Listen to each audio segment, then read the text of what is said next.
Hi ಸ್ನೇಹಿತರೆ, ಎಲ್ಲರಿಗೂ ನಮಸ್ಕಾರ.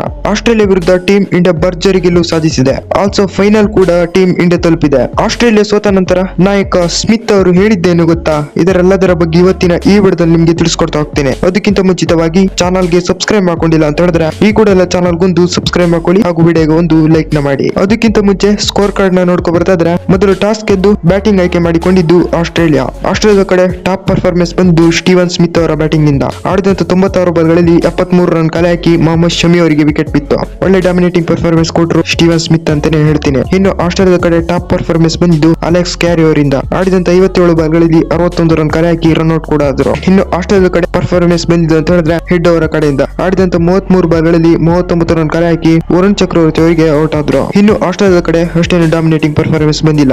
ಆಸ್ಟ್ರೇಲಿಯಾ 49.3 ಓವರ್ಗಳಲ್ಲಿ 264 ರನ್ ಕಲೆ ಹಾಕಿ ಆಲ್ ಔಟ್ ಕೂಡ ಆಯ್ತು. ಟೀಮ್ ಇಂಡಿಯಾ ಕಡೆ ಡಾಮಿನೇಟಿಂಗ್ ಪರ್ಫಾರ್ಮೆನ್ಸ್ ಬಂತು ಬೌಲಿಂಗ್ ನಲ್ಲಿ. ಮೊಹಮ್ಮದ್ ಶಮಿ ಅವರು 3 ವಿಕೆಟ್ ತೆಗೆದ್ರೆ ಹಾರ್ದಿಕ್ ಪಾಂಡ್ಯ ಅವರು 1 ವಿಕೆಟ್ ತೆಗೆದ್ರು. ವರುಣ್ ಚಕ್ರವರ್ತಿ ಅವರು 2 ವಿಕೆಟ್ ತೆಗೆದ್ರೆ ಅಕ್ಷರ್ ಪಟೇಲ್ ಅವರು 1 ವಿಕೆಟ್ ತೆಗೆದ್ರು. ರವೀಂದ್ರ ಜಡೇಜಾ ಅವರು 2 ವಿಕೆಟ್ ತೆಗೆದ್ರು. ಆಲ್ಸೋ ಆಸ್ಟ್ರೇಲಿಯಾ ಆಲ್ ಔಟ್ ಕೂಡ ಆಯ್ತು. 265 ರನ್ ಟಾರ್ಗೆಟ್ ಬೆನ್ನತ್ತಿದ್ದ ಟೀಮ್ ಇಂಡಿಯಾ ಸಖತ್ತಾಗಿ ಡಾಮಿನೇಟ್ ಮಾಡಿದೆ ಬ್ಯಾಟಿಂಗ್ ನಲ್ಲಿ ಅಂತಾನೆ ಹೇಳ್ತೀನಿ. ರೋಹಿತ್ ಶರ್ಮಾ ಅವರು ಆಡಿದಂತ 29 ಬಾಲ್ಗಳಲ್ಲಿ 28 ರನ್ ಕಲೆ ಹಾಕಿ ಹೊರಟಾದ್ರು. ಇನ್ನು ಶುಭ್ಮನ್ ಗಿಲ್ ಅವರು ಆಡಿದಂತ 11 ಬಾಲ್ಗಳಲ್ಲಿ 8 ರನ್ ಕಲೆ ಹಾಕಿ ಹೊರಟಾದ್ರ ಈ ಕಡೆ ವಿರಾಟ್ ಕೊಹ್ಲಿ ಅವರಿಂದ ಒಳ್ಳೆ ಡಾಮಿನೇಟಿಂಗ್ ಪರ್ಫಾರ್ಮೆನ್ಸ್ ಬಂತು. ಆಡಿದಂತ 98 ಬಾಲ್ಗಳಲ್ಲಿ 84 ರನ್ ಕಲೆ ಹಾಕಿ ಹೊರಟಾದ್ರು. ಒಳ್ಳೆ ಪರ್ಫಾರ್ಮೆನ್ಸ್ ಬಂತು ಅಂತಾನೆ ಹೇಳ್ತೀನಿ. ಇನ್ನು ಶ್ರೇಯಸ್ ಅಯ್ಯರ್ ಅವರ ಕಡೆಯಿಂದನೂ ಒಳ್ಳೆ ಪರ್ಫಾರ್ಮೆನ್ಸ್ ಬಂತು. ಆಡಿದಂತ 62 ಬಾಲ್ಗಳಲ್ಲಿ 45 ರನ್ ಕಲೆ ಹಾಕಿ ಹೊರಟಾದ್ರು. ಇನ್ನು ಅಕ್ಷರ್ ಪಟೇಲ್ ಅವರ ಕಡೆಯಿಂದನೂ ಒಳ್ಳೆ ಡಾಮಿನೇಟಿಂಗ್ ಪರ್ಫಾರ್ಮೆನ್ಸ್ ಬಂತು. ಆಡಿದಂತ 30 ಬಾಲ್ಗಳಲ್ಲಿ 27 ರನ್ ಕಲೆ ಹಾಕಿ ನೇತನ್ ಎಲ್ಲಿಸ್ ಅವರಿಗೆ ಔಟ್ ಆದ್ರು. ಆಲ್ಸೋ KL ರಾಹುಲ್ ಅವರು ಸಾಕಾಗಿ ಆಡಿದ್ರು ಅಂತಾನೆ ಹೇಳ್ತೀನಿ. ಆಡಿದಂತ 34 ಬಾಲ್ಗಳಲ್ಲಿ 42 ರನ್ ಕಲೆ ಹಾಕಿ ಹೊರಟಾದ್ರು. ಈ ಕಡೆ ಹಾರ್ದಿಕ್ ಪಾಂಡ್ಯ ಅವರು ಲಾಸ್ಟ್ ಮೂಮೆಂಟ್ ನಲ್ಲಿ ಬಂದು ಚೇಸ್ ಮಾಡಿದ್ದಾರೆ ಅಂತಾನೆ ಹೇಳ್ತೀನಿ. ಆಡಿದಂತ 24 ಬಾಲ್ಗಳಲ್ಲಿ 28 ರನ್ ಕಲೆ ಹಾಕಿ ಹೊರಟಾದ್ರು. ಒಳ್ಳೆ ಡಾಮಿನೇಟಿಂಗ್ ಪರ್ಫಾರ್ಮೆನ್ಸ್ ಬಂತು.